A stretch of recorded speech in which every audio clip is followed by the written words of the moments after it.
안녕하세요. 오늘도 이야기 들으러 와주셔서 고맙습니다. 이 사연이 마음에 닿으신다면 구독과 좋아요로 조용히 함께 해주세요. 그럼 오늘 이야기를 시작하겠습니다. 저는 박연숙입니다. 올해 69입니다. 24세 시집와서 지금까지 꼭 45년이 되었습니다. 여러분, 저는 종가직 큰 며느리로 45년을 살았어요. 그동안 제사를 500번도 넘게 혼자 준비했어요. 손목이 아파도 허리가 끊어질 것 같아도 멈출 수 없었어요. 왜냐면 그게 제 몫이라고 믿었거든요. 이 집에 처음 들어오던 날이 아직도 눈에 선합니다. 대문 옆 감나무가 유난히 컸고 마당 한가운데 우물이 있었습니다. 시어머니가 제 손을 잡고 사당으로 데려가 절을 올리게 했습니다.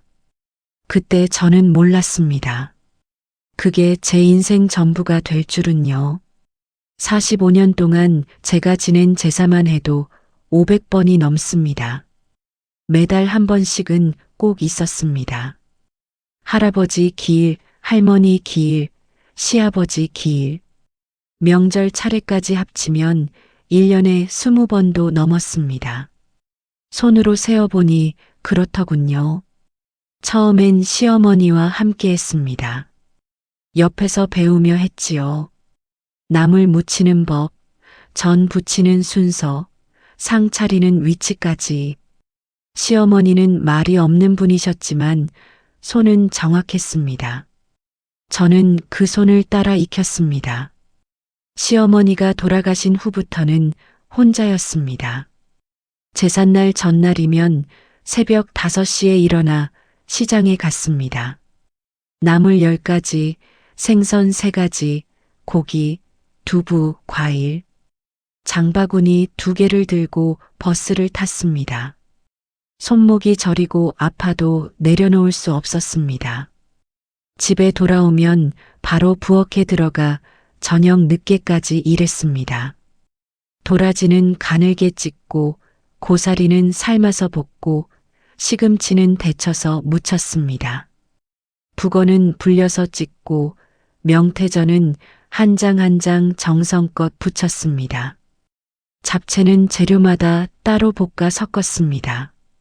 다음 날 아침 상을 차리고 제사를 지냅니다. 일가 친척이 모이면 20명이 넘었습니다. 제사가 끝나면 음식을 나눠 담았습니다. 작은아버지 댁것, 아들네 것, 친척들 것. 각자 집에 가져갈 반찬을 따로 준비했습니다. 형님 손맛이 최고예요. 역시 큰 며느리가 해야 맛이 나지. 칭찬 같은 그 말들이 저를 묶어두었습니다. 처음엔 기뻤습니다. 인정받는 것 같았으니까요. 그런데 어느 순간부터 그 말이 무거워졌습니다. 제가 아니면 안 된다는 말로 들리기 시작했습니다. 몸이 아파도 쉴 수 없었습니다. 손목이 아파서 병원에 갔더니 의사가 말했습니다.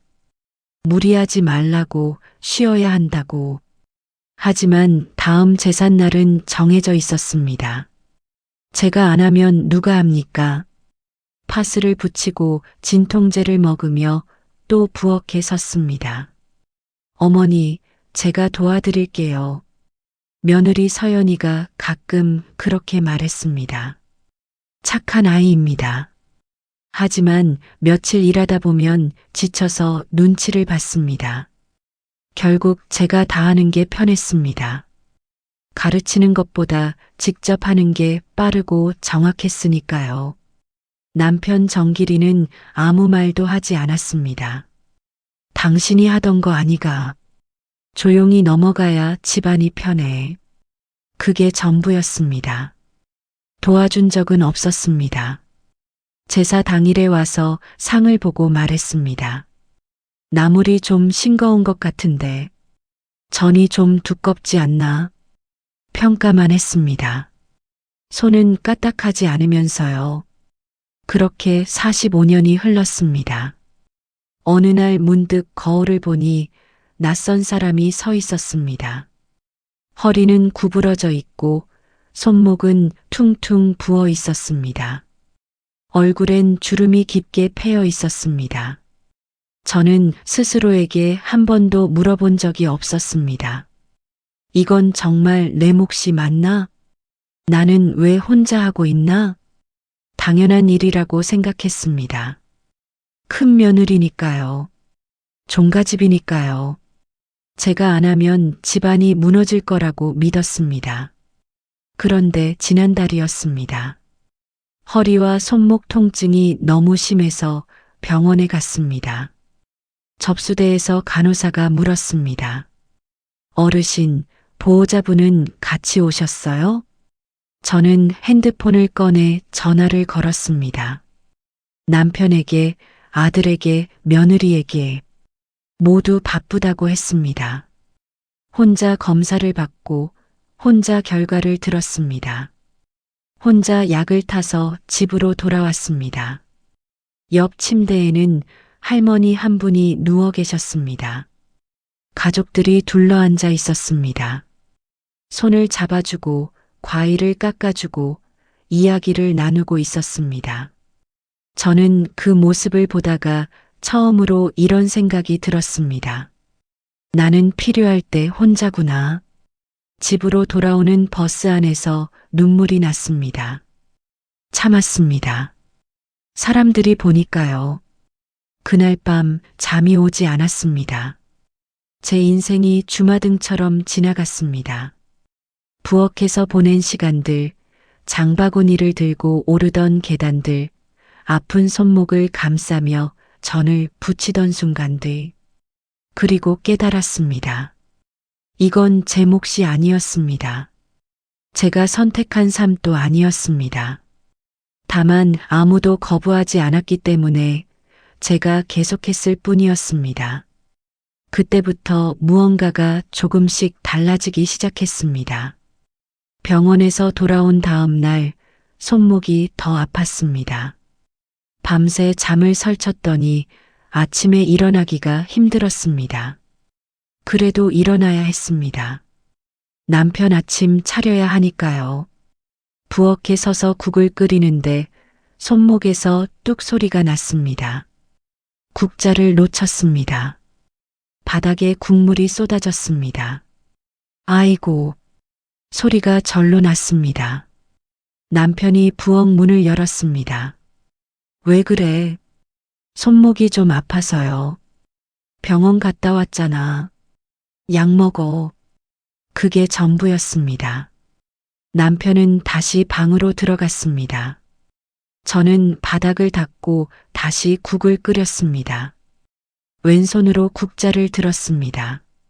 서툴렀지만 할 수 있었습니다. 일주일쯤 지났을까요? 통증이 허리까지 퍼졌습니다. 아침에 일어날 때마다 허리를 펴기가 힘들었습니다. 걸을 때마다 삐걱거렸습니다. 다시 병원에 갔습니다. 이번엔 정밀 검사를 해야 한다고 했습니다. 접수를 하는데 간호사가 서류를 보며 말했습니다. 어르신, 보호자분은 같이 오셨어요? 저는 고개를 저었습니다. 혼자 왔어요. 검사 후에 설명 들으실 때 보호자가 계셔야 하는데요. 네, 그럼 연락해 볼게요. 대기실 의자에 앉아 핸드폰을 꺼냈습니다. 먼저 남편에게 전화를 걸었습니다. 2번 울리고 받았습니다. 여보세요. 나야. 지금 병원인데 검사 결과 들을 때 같이 있어줘야 한대.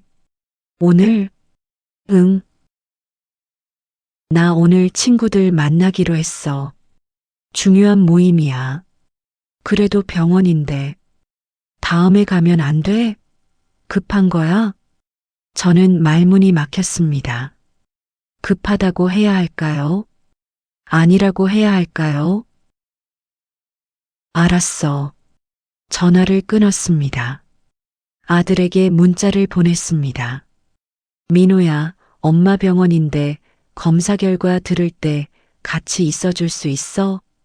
한참 후에 답장이 왔습니다. 엄마 죄송해요. 오늘 회의가 있어서요.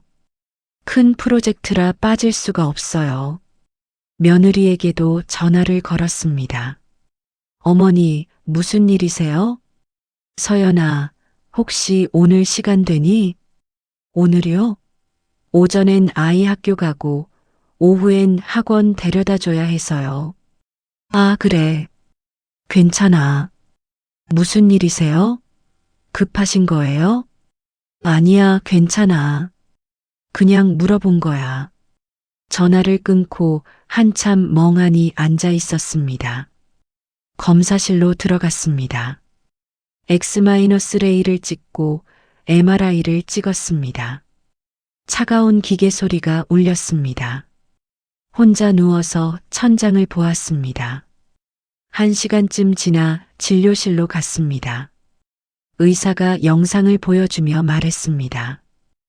허리 디스크가 상당히 진행됐습니다. 손목은 건초염이고요. 계속 무리하시면 수술까지 갈 수 있어요. 그렇군요. 보호자분은요? 같이 안 오셨어요? 혼자 왔어요. 의사가 잠깐 저를 보더니 천천히 말했습니다. 어르신, 이 상태로 무거운 거 드시거나 오래 서 계시면 안 됩니다. 특히 반복적인 손목 사용은 절대 피하셔야 해요. 네. 주변에서 도와주실 분 있으세요? 저는 대답하지 못했습니다. 의사는 처방전을 끊어주며 말했습니다. 일단 물리치료 받으시고 약 드세요. 그리고 꼭 쉬세요. 약국에서 약을 받았습니다. 봉투가 두툼했습니다. 물리치료 예약도 잡았습니다. 주 3회, 한 달간. 버스 정류장까지 걸어가는데 옆구리가 아팠습니다. 약 봉투가 무거웠습니다. 버스에 올라 창밖을 보았습니다. 맞은편 정류장에 젊은 부부가 서 있었습니다. 남편이 아내의 배를 쓰다듬고 있었습니다. 아내가 웃고 있었습니다. 갑자기 눈물이 났습니다.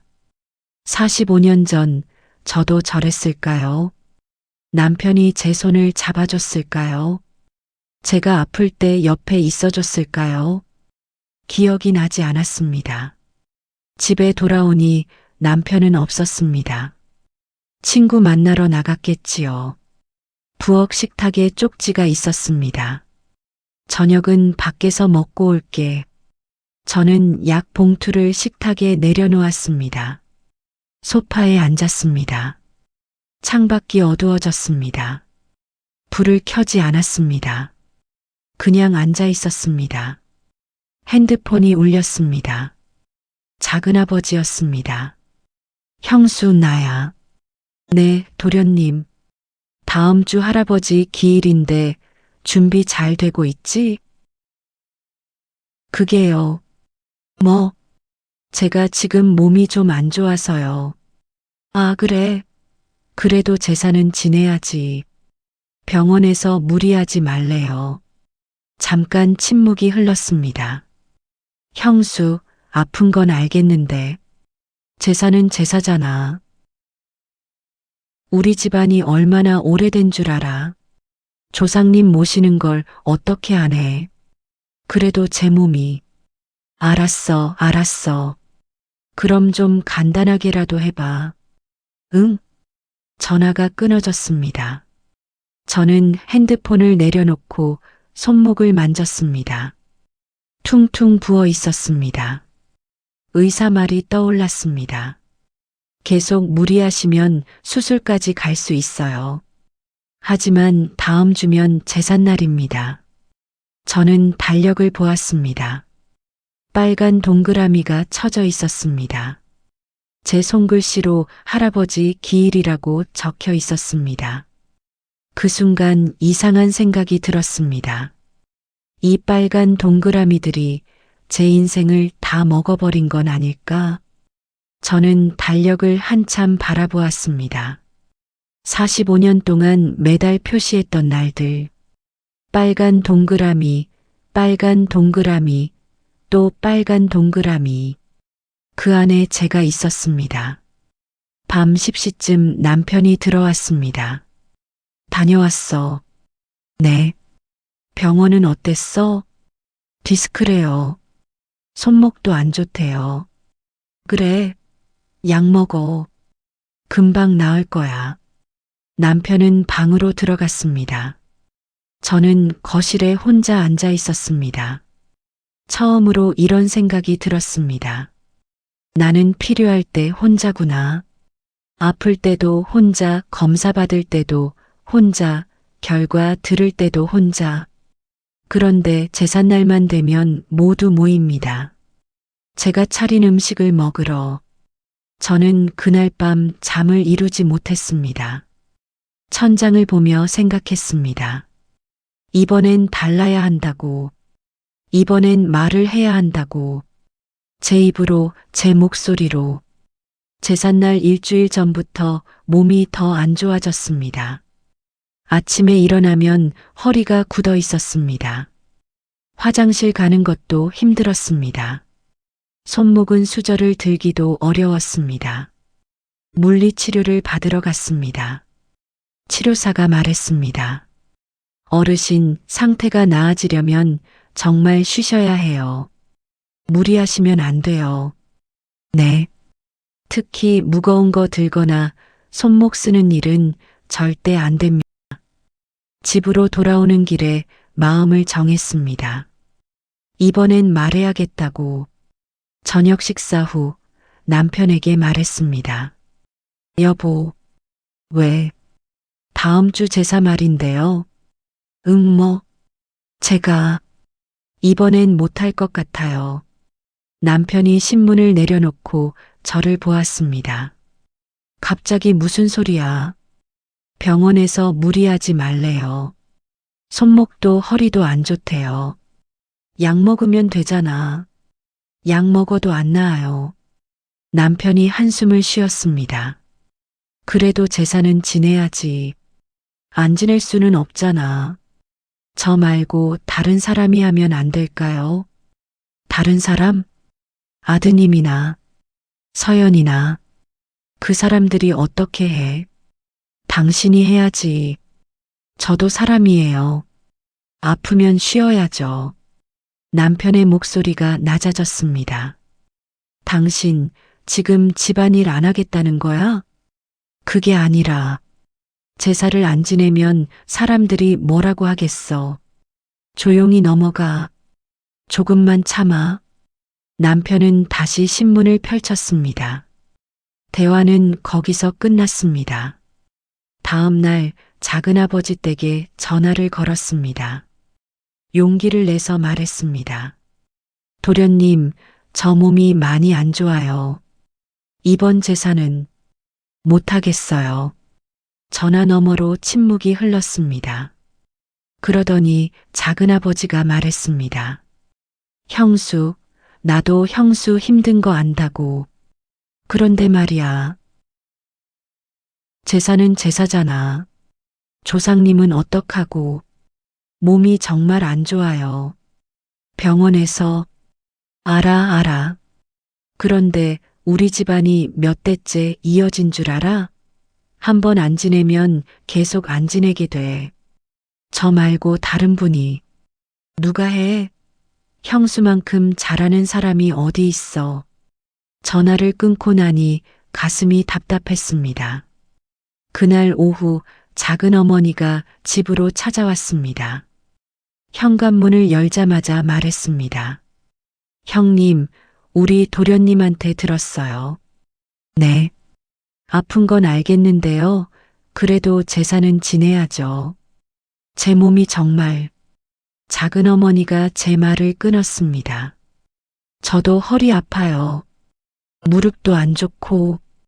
그래도 해야 할 건 하잖아요.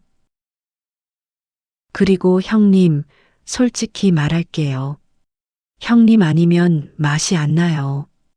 애들도 형님 음식만 찾아요. 작은 어머니는 거실에 앉으며 말을 이었습니다. 이번에도 평소처럼만 해주세요. 반찬은 좀 해줘야죠.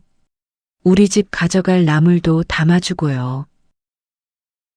네. 아, 그리고 우리 손주들 먹을 전은 좀 더 부쳐주세요. 애들이 형님 전만 먹거든요. 저 지금 손목이 형님 손맛 아니면 안 먹어요. 진짜.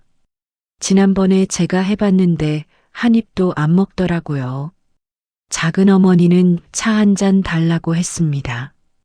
저는 부엌으로 갔습니다. 주전자를 들다가 손목에 힘이 풀렸습니다.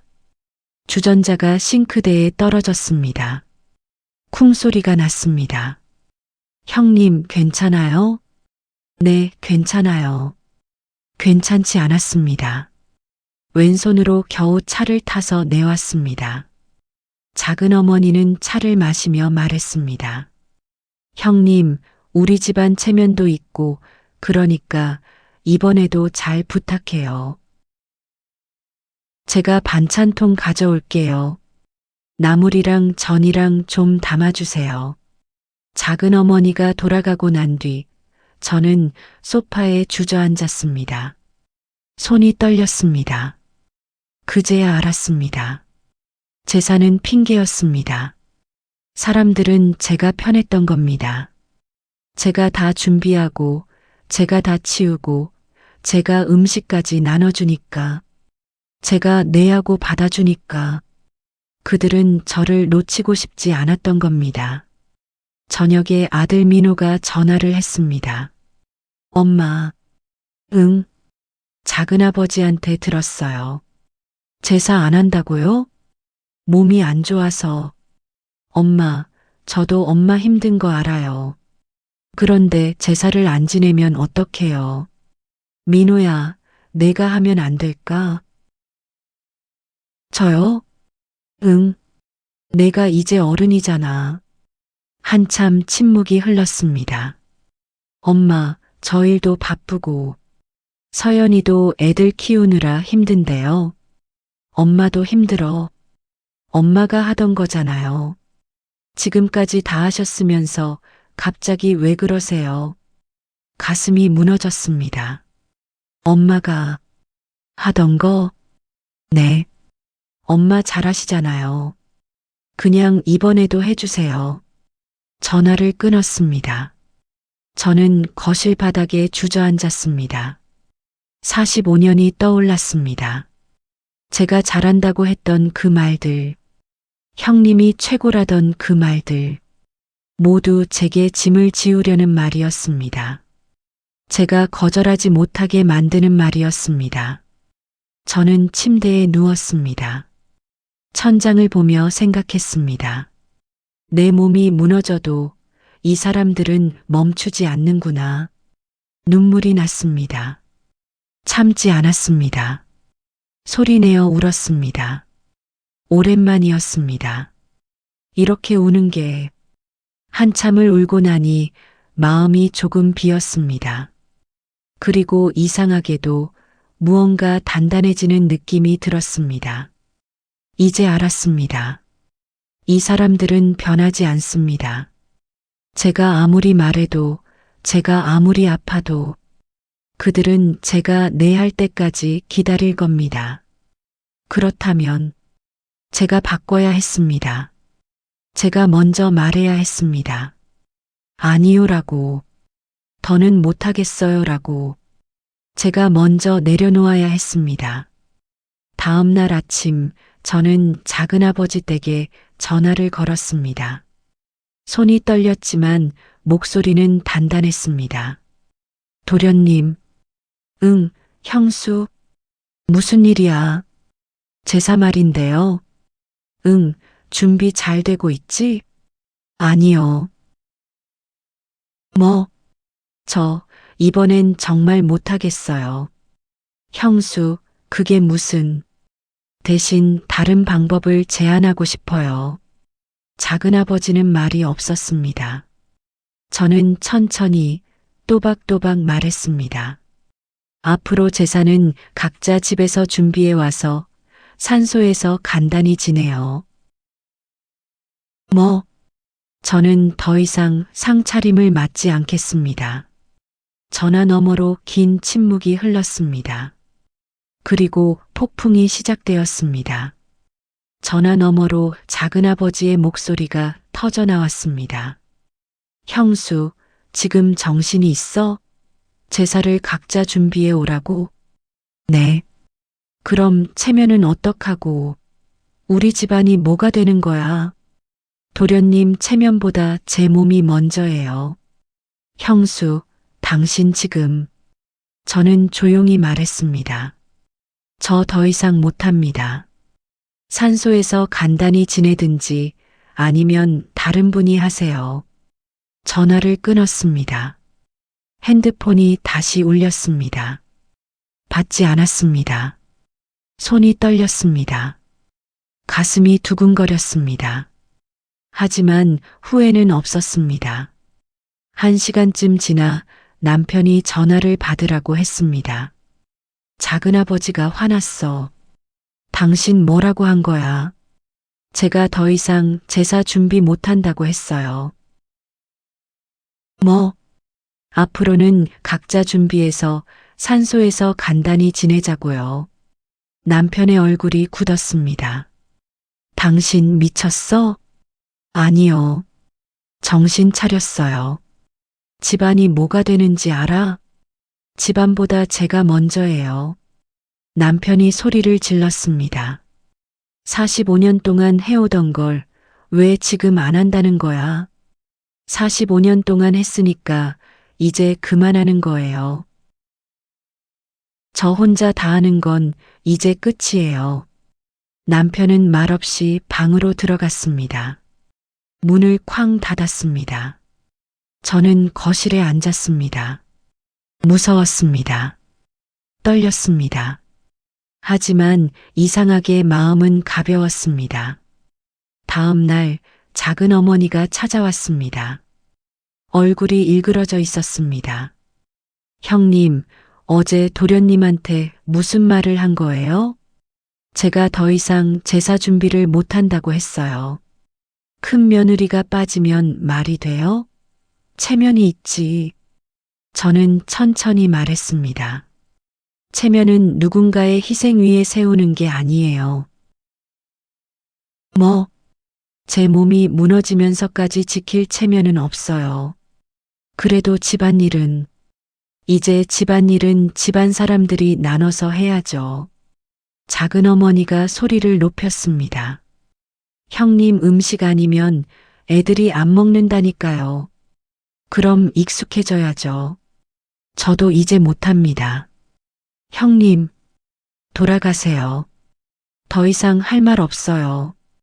작은 어머니는 화난 얼굴로 나갔습니다. 현관문이 쿵 닫혔습니다. 저는 소파에 앉아 한숨을 쉬었습니다. 쉽지 않았습니다.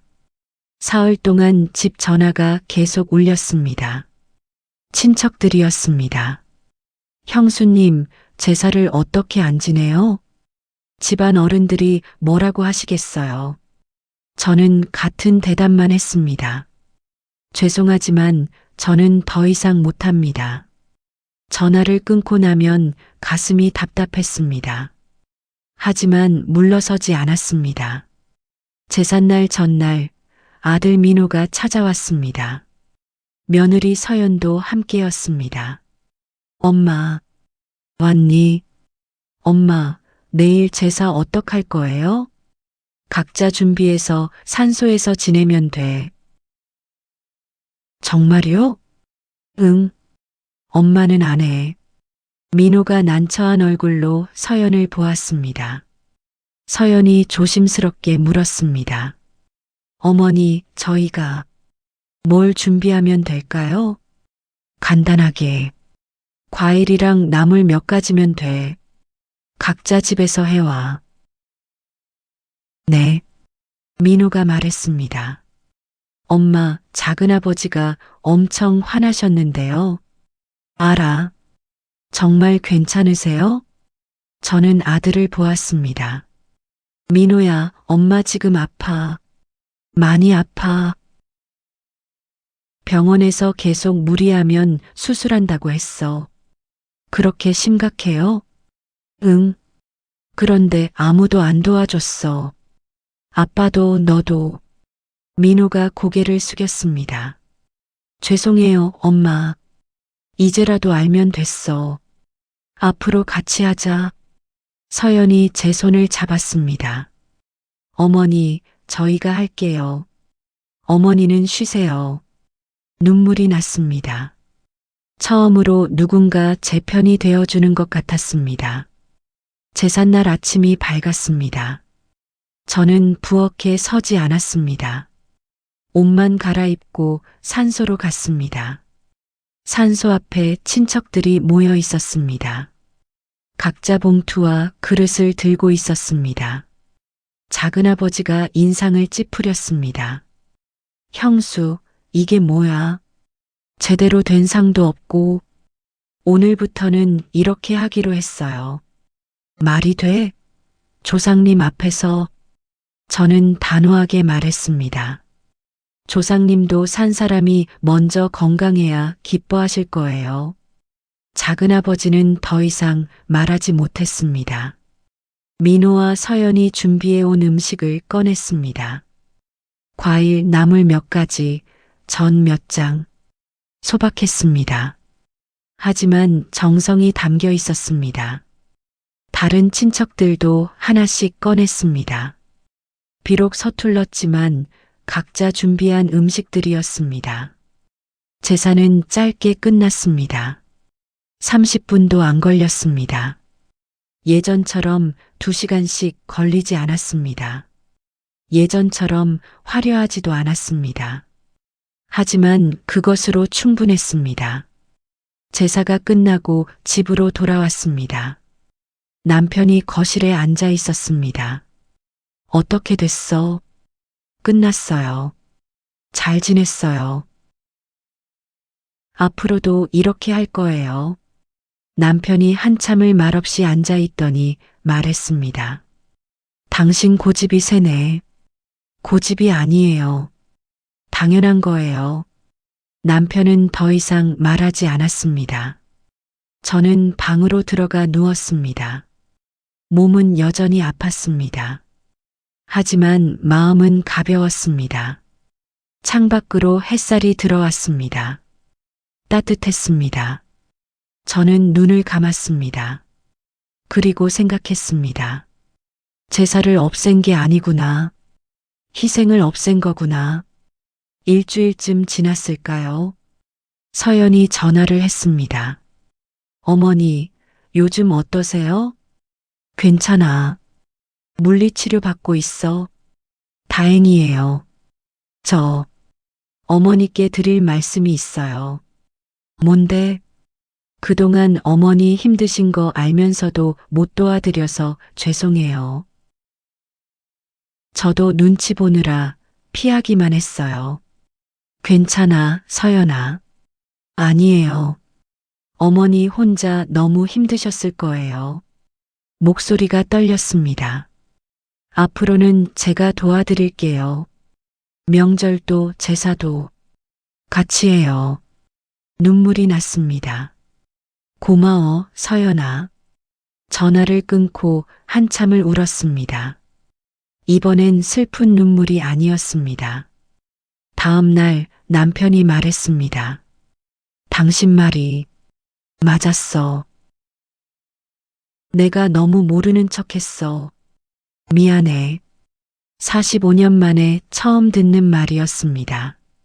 저는 아무 말도 하지 못했습니다. 남편이 이어서 말했습니다. 다음부터는 내가 도와줄게. 정말요? 응. 늦었지만 저는 남편을 보았습니다. 주름진 얼굴, 흰 머리. 우리도 많이 늙었습니다. 이제라도 알게 되어 다행이었습니다. 저는 작게 웃었습니다. 고마워요. 명절이 다가왔습니다. 예전 같았으면 일주일 전부터 장을 보고 며칠 밤을 새워 음식을 준비했을 겁니다. 하지만 이번엔 달랐습니다. 명절 전날 저녁 민호가 전화를 했습니다. 엄마, 내일 몇 시에 갈까요? 점심때 오렴. 편하게. 네. 저희가 음식 좀 준비해 갈게요. 그래, 고마워. 어머니는 그냥 쉬세요. 전화를 끊고 창밖을 보았습니다. 예전 같았으면 지금쯤 부엌에 서 있었을 겁니다. 하지만 지금 저는 소파에 편히 앉아 있었습니다. 손목도 많이 나아졌습니다. 허리도 조금씩 좋아지고 있었습니다. 물리치료를 꾸준히 받았습니다.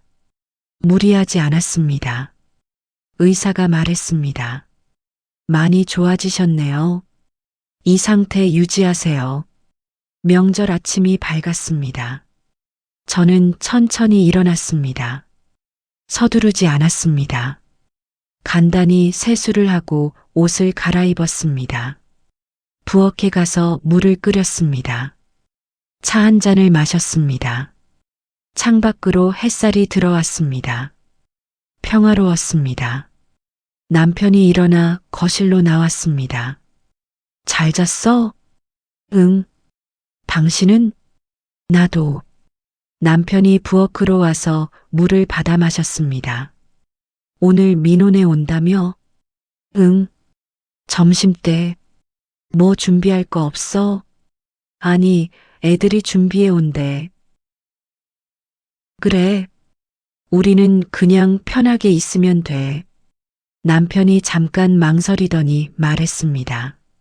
내가 상이라도 차려놓을까? 저는 남편을 보았습니다. 45년 만에 처음 듣는 말이었습니다. 고마워요. 뭐, 그 정도야. 남편이 수저를 꺼내 식탁에 놓았습니다. 서툴렀지만 정성이 담겨 있었습니다. 점심 무렵 민호와 서연이 왔습니다. 손주들도 함께였습니다.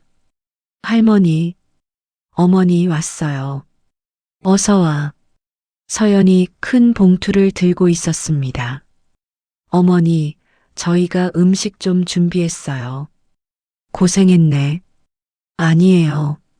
이 정도야. 봉투 안에는 나물 몇 가지, 전, 과일이 들어 있었습니다. 많지는 않았습니다.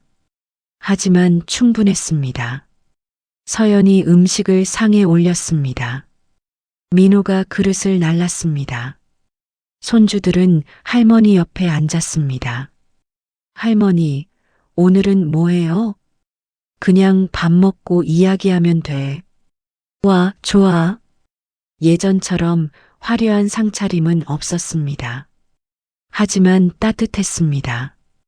밥을 먹으며 이야기를 나눴습니다. 어머니, 요즘 몸은 어떠세요? 많이 좋아졌어. 물리치료 받으니까 괜찮아. 다행이에요. 서연아, 너도 고생 많았지? 아니에요. 제가 진작 도와드렸어야 했는데. 민호가 말했습니다. 엄마, 저도 죄송해요. 그동안 너무 몰랐어요. 이제라도 알면 됐지. 손주가 물었습니다. 할머니, 예전엔 명절 때 힘들었어요? 응, 조금. 왜요? 혼자 준비하느라 그랬지. 지금은요? 지금은 다 같이 하니까 좋아. 손주가 웃었습니다. 그럼 저도 다음엔 도와줄게요. 그래, 고마워. 밥을 다 먹고 차를 마셨습니다. 남편이 설거지를 했습니다. 민호가 거들었습니다. 서연과 저는 거실에 앉았습니다. 어머니, 요즘 표정이 밝아지셨어요. 그래. 네. 예전엔 많이 힘들어 보이셨거든요. 그랬구나. 이제 좀 편하시죠? 응. 많이 편해졌어.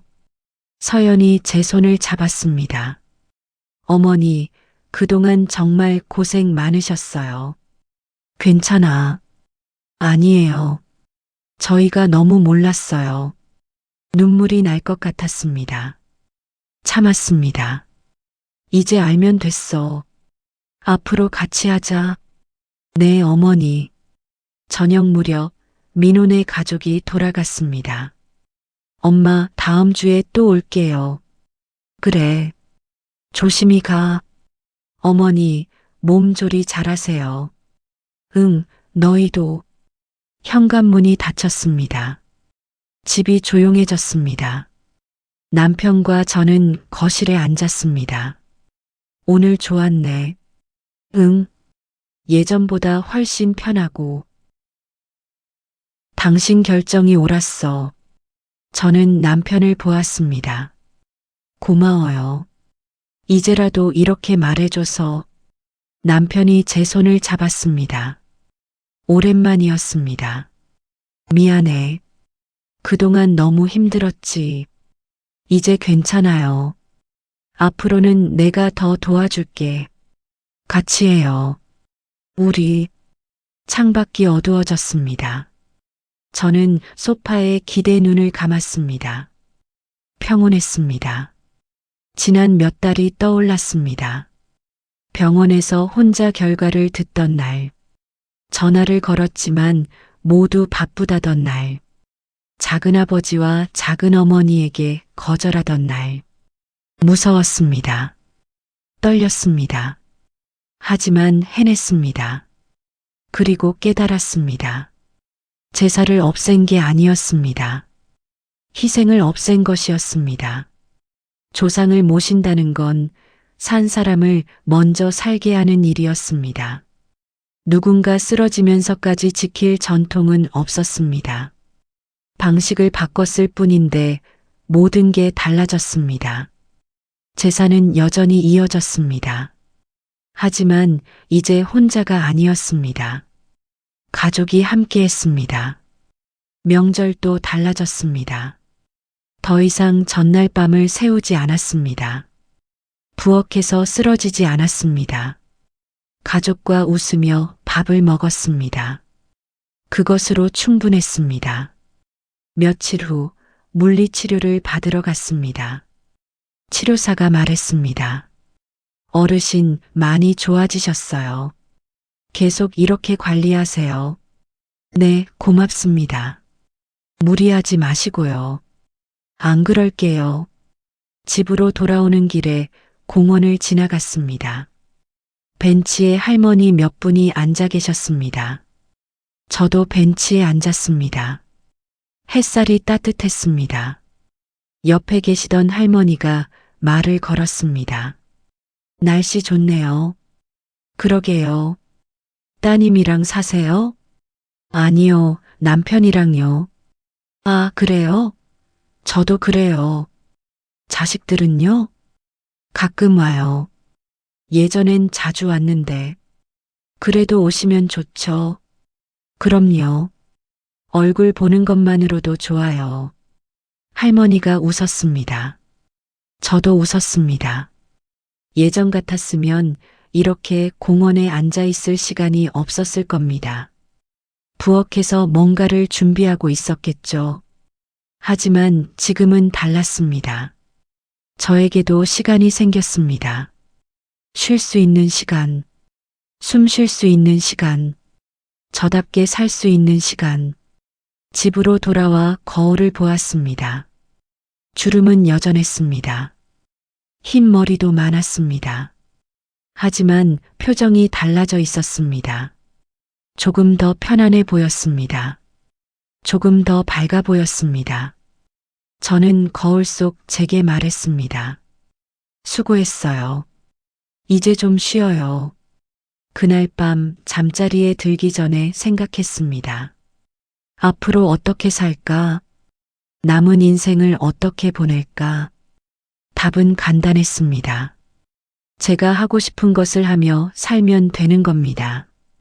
누군가의 기대가 아니라 제 마음을 따라서, 누군가의 체면이 아니라 제 건강을 생각하며 그렇게 살면 되는 겁니다. 45년 만에 처음 찾은 답이었습니다. 늦었지만 다행이었습니다.